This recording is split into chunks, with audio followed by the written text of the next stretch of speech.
The following broadcast is a presentation of Mount Zion Media Ministry.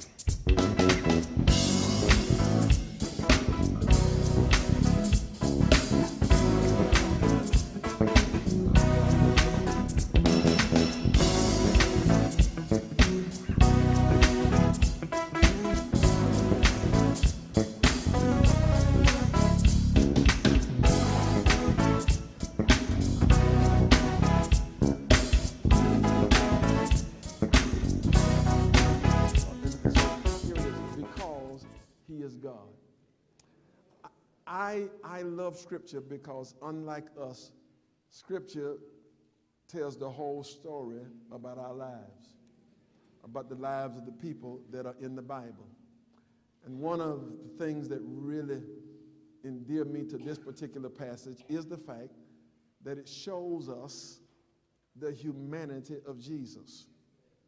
There is a wedding feast in Canaan of Galilee. Jesus' mother is invited to the wedding. But guess what? Jesus is invited too. And Jesus comes and he brings his disciples to the wedding with him. Don't miss this. They didn't invite Jesus, the God, to the wedding because they had no real idea of who he was. They invited Jesus, the man, the carpenter's son, their relative that they played with in the dirt in the streets of Galilee. Jesus, the boy they went to carpenter's trade school with. Jesus, Mary's boy that had a cloud hanging over his head because his mama was not married when she got pregnant. Jesus, the man, had an invitation to the wedding. And while they invited Jesus, the man, don't miss this, he was still God. And because he was fully human, his divinity was not diminished. But he didn't go in his divinity to celebrate at the feast. He went as a man. Why did I say that so many times? Because some of us so deep. We are so spiritual that we want to divorce ourselves from humanity, and some flesh you need to get rid of. But some of this humanity that you want to divorce yourself from because you're so deep and spiritual that there are certain places you can't go. There are some saints who think that you ought not go anywhere where they are playing music that's not church music. There are some saints who think you ought not go anywhere where they are celebrating and it's not a celebratory worship experience. In other words, they think that the only place you have a good time and celebrate is in church. But Jesus, the man, was at a festival. We get married and have the reception after the wedding. But the custom in Jesus' day was to have a marriage feast, which was a party where they were eating and drinking, say wine. They didn't have tea, they didn't have lemonade, they had wine. And Jesus is there. For some of us, and I'm not talking about but maybe one or two, y'all so deep. I can't go in there, they got alcohol. And so you want to condemn people and you won't go and you won't let that touch you. And then some of y'all so holy. And you project your holiness on me. And so you have your weddings. And then when the reception comes, you make me mad. You invite me to the wedding to do the wedding ceremony. But then at the reception, you're uneasy. And so you ease up to me, Pastor Simmons. I know you got to preach tomorrow, so you don't have to stay the whole time.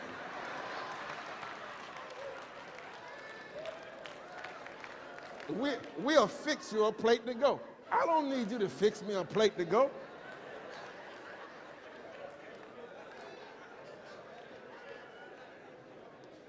Y'all hiding stuff and holding stuff. And then and some of you will have the wine on the table, but you wait on me to leave to open it. And I was at one wedding, and the people did the right thing. They put it on out, and they were opening it while I was there. And one of my deacons came to me, Pastor, you're not going to use that, are you? Pointing to the bottle of wine that was on my table.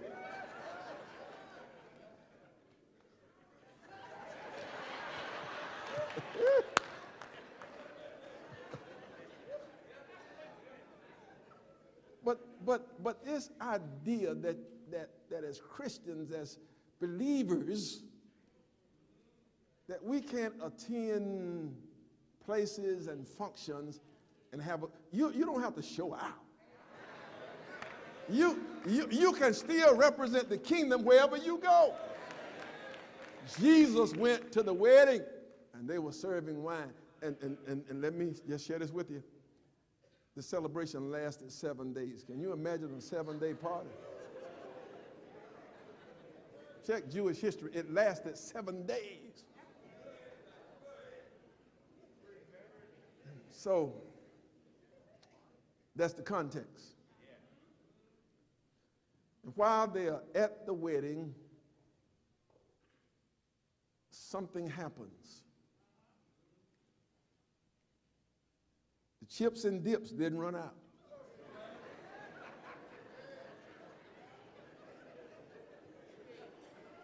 The little crab dip didn't run out.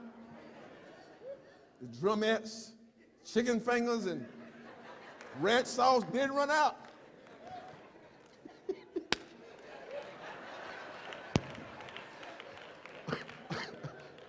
But the wine ran out. Some of y'all must have been there. That's all I got to say. Preach Simmons, I'm trying to. And the wine ran out. And now there's a major problem at the wedding. Sounds like it may be the third day into the feast. And 4 days left. But there is no wine. And fellas and ladies, I need y'all to come go somewhere with me because I want to take some time and explain something to you. And so there's a problem, and Mary raises the question of the problem before Jesus. But what I also want you to think about, is just think in a natural setting where you're at the party and the wine runs out, there are people having some discussions, some back discussions about the fact that this bridegroom has invited them to a wedding and didn't have the capacity to provide enough wine to last for the whole festival. So there's this discussion. There's a problem. And they're talking about the problem. Mary, though, seeks a solution to the problem. And Mary says, Jesus, they have no wine. And Jesus gives her a man's response. Not a God response, but a man's response.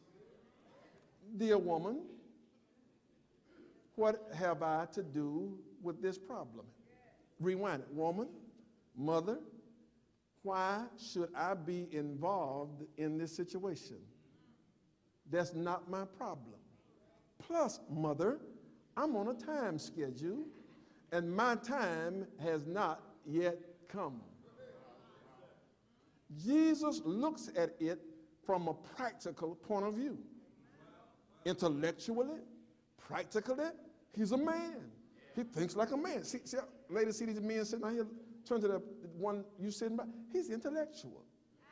He has good sense. He's logical.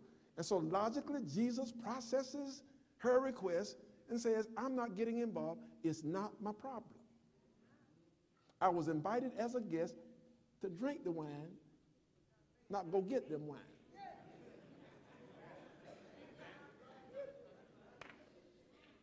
But Mary, on the other hand, uses something, ladies, that God has given you that you ought not give up. While we all have intelligence, our IQ, intelligence quotient, God has given you an emotional quotient, some emotional intelligence to go in and assess situations deeper than at an intellectual level. Because if you make decisions purely, brothers, from an intellectual, a logical, from what makes sense, you're going to miss it every time.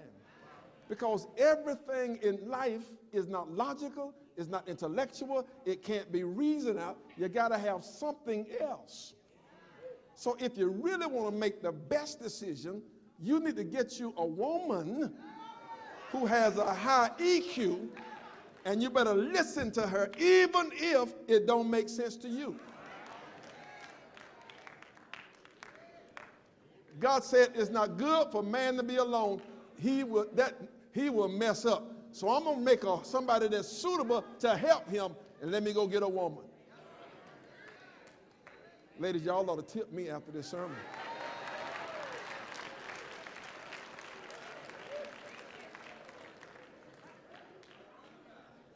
In general, men do not make the best decision because it's all from a practical, intellectual, logical point of view. If Jesus and the other people in the room had stayed where they were in that logical, practical, intellectual moment, the party would have been over. But Mary goes deeper. It's not just wine that has run out, but this family's reputation is on the line. This man's character and his future is impacted by what happens over these next few days. And I can only imagine as a mother what his mother must be feeling. I can only imagine as a woman what his wife must be feeling. The feelings, the emotions, everything that's in the room, there's something other than just the wine that has run out. And Mary is up on all of that. And so she turns to Jesus and asks him to turn water into wine. Let me take a little theological liberty here and say, and the Bible says, next, that what Mary did is turn to the servants, the waiters who were serving the food, and said, whatever he say do, do it. Check this out, check this out. It's in the text, I just need y'all to look. And so this is what happens, see. Jesus responded the way he did. Why are you asking me? I'm not going to do all it. And then Mary didn't have to say anything. Even though he's 30 years old, she gave him a mama look.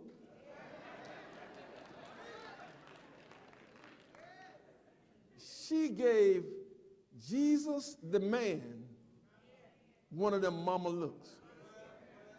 See, the young people here, they don't know what a mama look is because y'all messed them up. And I'm guilty, I messed them up too, because I came up in a day when your parents gave an order. And you didn't ask why, you didn't ask any questions, you just did it. Because you knew if you asked why, it might be your last question.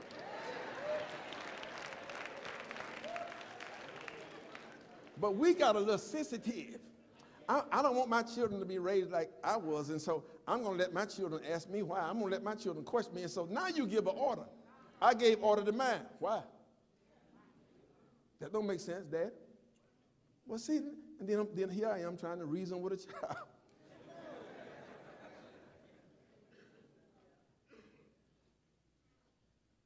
Mary gave him the look, and then Jesus said, do it. And let me show you something. Here is why everybody else in that room saw a problem but no solution. Here's why everybody focused on the fact that the wine was out except Mary. Because Mary knew who was at the wedding. Jesus was invited as a man, but she knew that God was there. And because he was God, she asked him to solve the problem. Because he was God and not man, she understood that he didn't have human limitations.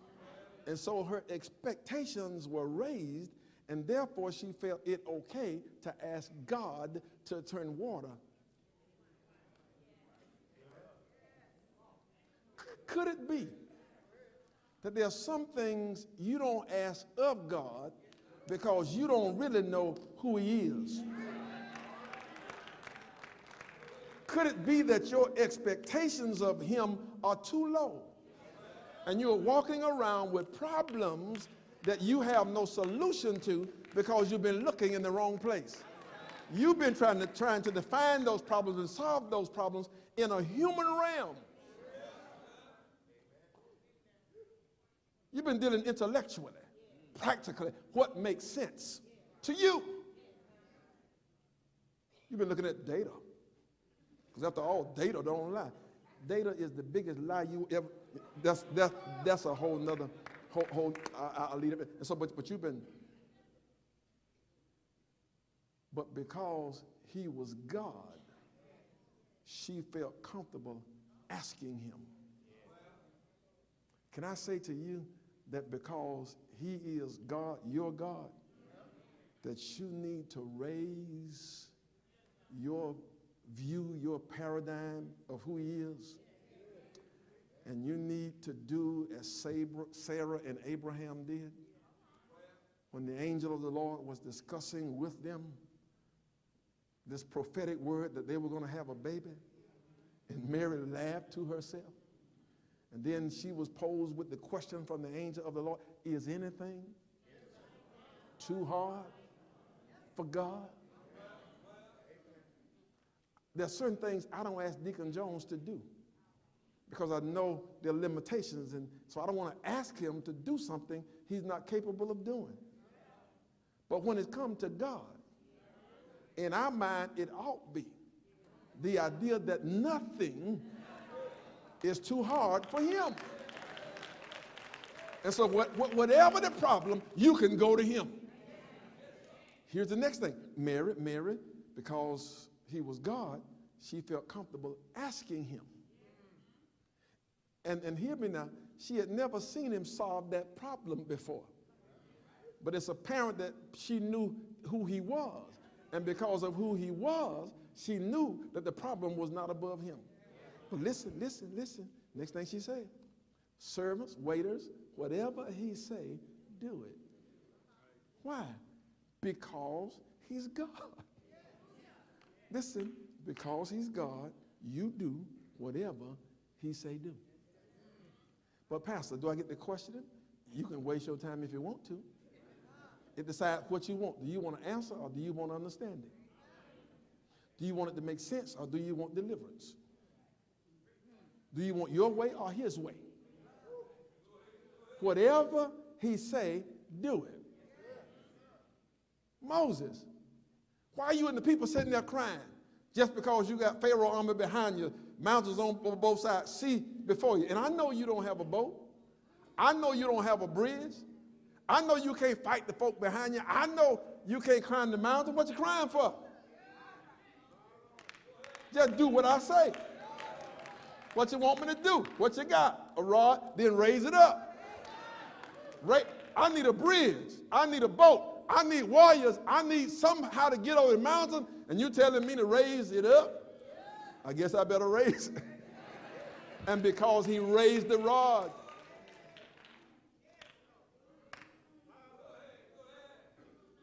Mr. Elisha, my husband died, and his debtors are here to collect.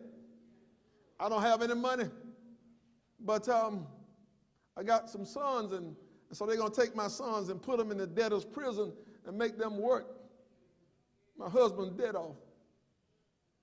Elisha says, woman, what you got in your house? Got a little oil.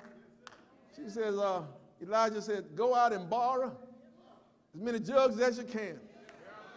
Go to all your neighbors, get all the empty jugs. I said, my husband's debts were being collected, and they're going to arrest my sons, and you telling me to go get some jars. Okay, go get the jars. Now close the door. Take that little oil you got and start filling up the jugs. And when all the jugs was full, he said, do you have any more? She said, no, that's the last jug. And when she said that, the oil stopped pouring.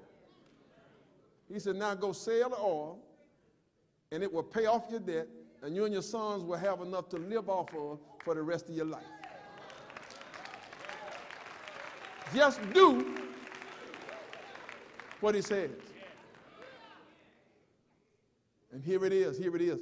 And so Jesus says to them, and I need you to open your ears because I'm getting ready to tell you something, and I don't want you to miss it.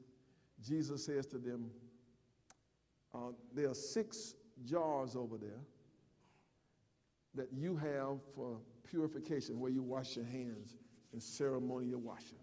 I need you to get rid of that water, and now you want to fill those 6 jugs. And the verse, I think it's verse 6 says 2 or 3 first skins. That means either 20 or 30-gallon jugs. And so Jesus says, fill all of them up with water. You can do some multiplication. 6 times 20 is what? 120. So at least, and the Bible said that some of them were 30 gallons, some of them was 20 gallons. So I don't know which was which, but at least he was getting ready to make 120 gallons of wine.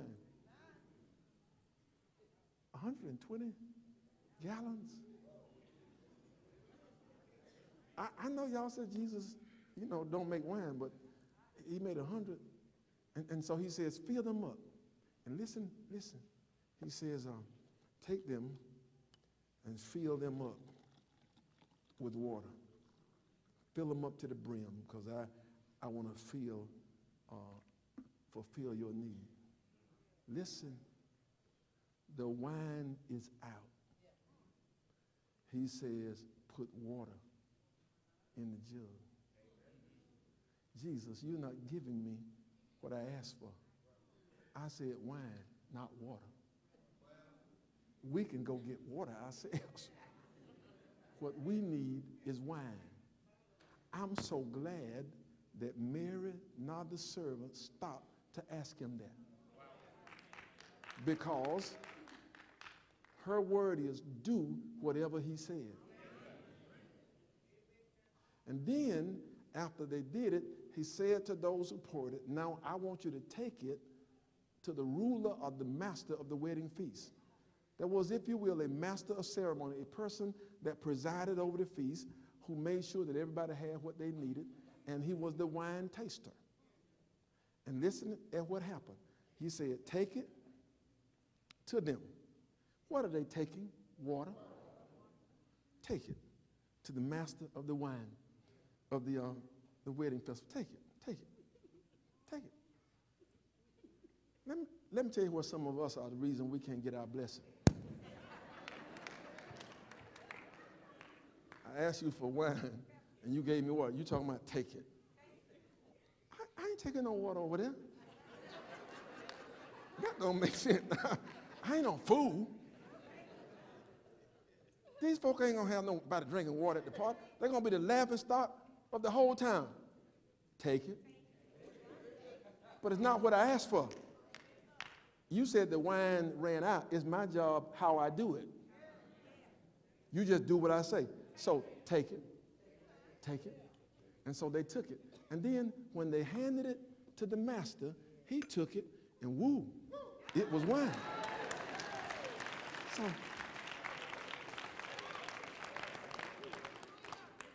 but it didn't happen here. It didn't happen there. It didn't happen here, there. It didn't happen until it got to where it was supposed to be. And then when the man took it and tasted it, it was Merlot. Y'all ain't hearing me. Y'all ain't hearing me up in here. It was delicious red wine. Some of you just got messed up. Fellas, y'all just got messed up because it's not practical. You can't go from water to this. It got to be some grapes. We know how to make wine. It takes grapes. We're not fools. It takes a moment of fermentation. Where's the sugar? Where's the this? Where's the that? When did all that take place? It takes several days for the grapes to become fermented in the wine. Where's the process? God is not restricted.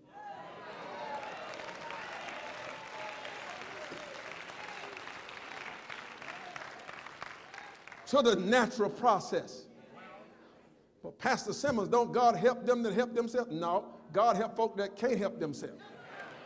See, because he is God, he can do it like he want to do it. Listen, because he is God, he can help you fill a resume out and you submit your resume and go through the interview and get the job. But because he's God, you don't even have to fill a resume out. Somebody will pick up the phone and call you and say, I don't know what happened, but somebody put you on my mind. I need you to come down here and the job is yours. Some folk got to go through the process of taking the medicine and going to treatment and doing all these things, and then God will bring you out. But sometimes God will skip the treatment, God will skip the medication because he is God and just heal your body.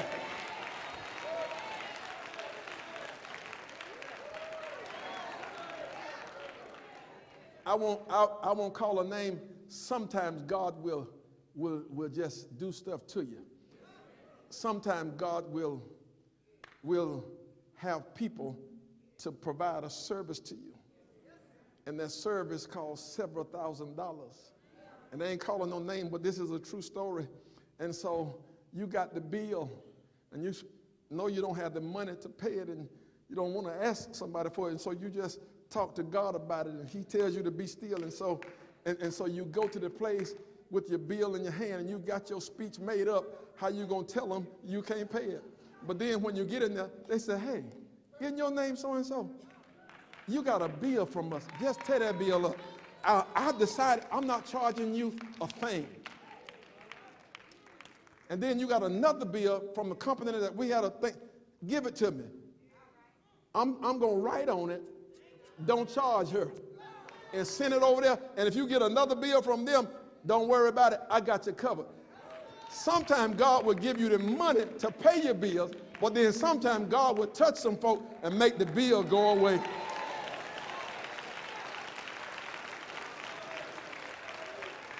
But you don't go from water to wine unless you do what he say. And because he's God, he get to do it like he want to do it. And because he is God, if he says it, you ought to just trust him.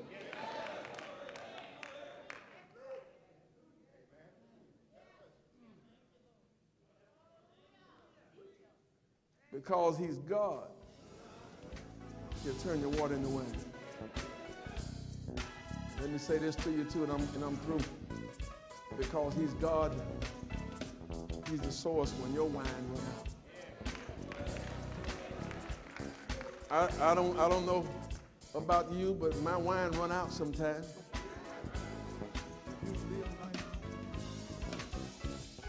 Thanks for watching. Be blessed and continue walking in the light.